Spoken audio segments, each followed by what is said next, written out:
Kababo, Kabalen, kumusta kayo po? My name is Chewy and welcome to Where in Pampanga, where we help businesses promote their products to our Where in Pampanga community.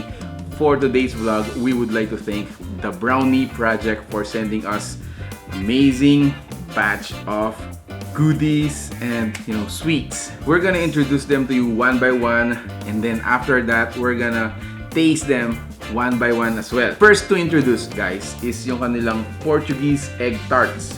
Yan. So, a box of 6. This one is just 200 pesos.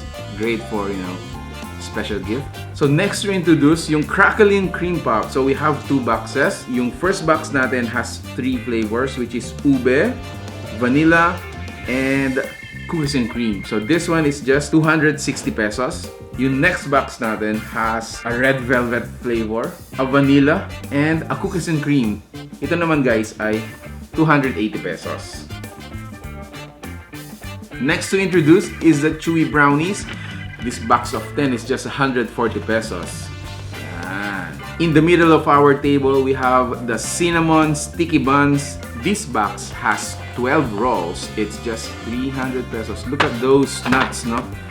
And then lastly, guys, this is their old-fashioned egg pie. So this box is just 250 pesos. I think if I'm not mistaken, no?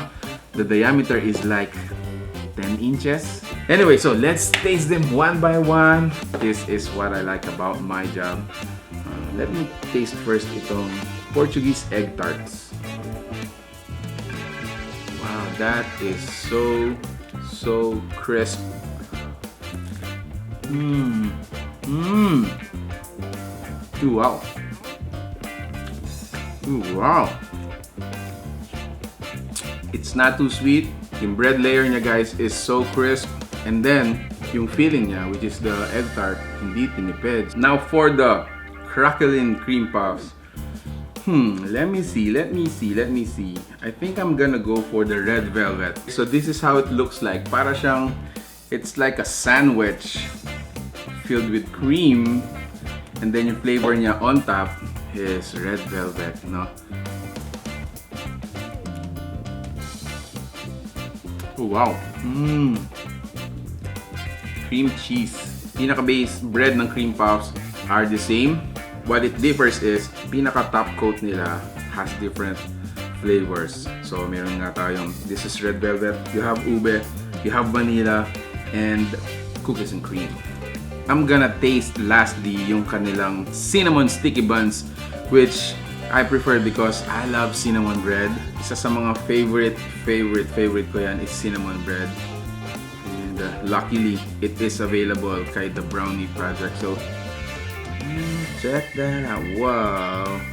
Like I said, guys, kanina, yung box nung binuhat natin, it's really heavy. And each bun or each bun roll, yan, is heavy as well. Muna natin yung lasa.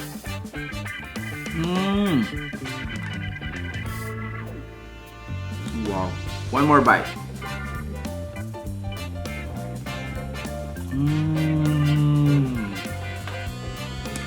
Wow. Grabe. The Brownie Project, you are so generous. Maraming salamat po. Let's show support to the Brownie Project. Let's go to their fan page. Give them a like.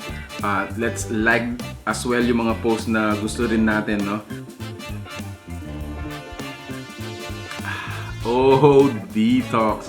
So once again, guys, I appreciate you watching me eat the food that they bring to our home. I appreciate the Brownie Project for sending us these amazing delicacies, if I may say. And I hope you will be able to experience it as well. So make sure to check out their fan page, go to their fan page, order from them. Let us stay safe and, spend the time with our family. Thank you so much for watching Where in Pampanga. Until our next video, I hope to see you there. Bye!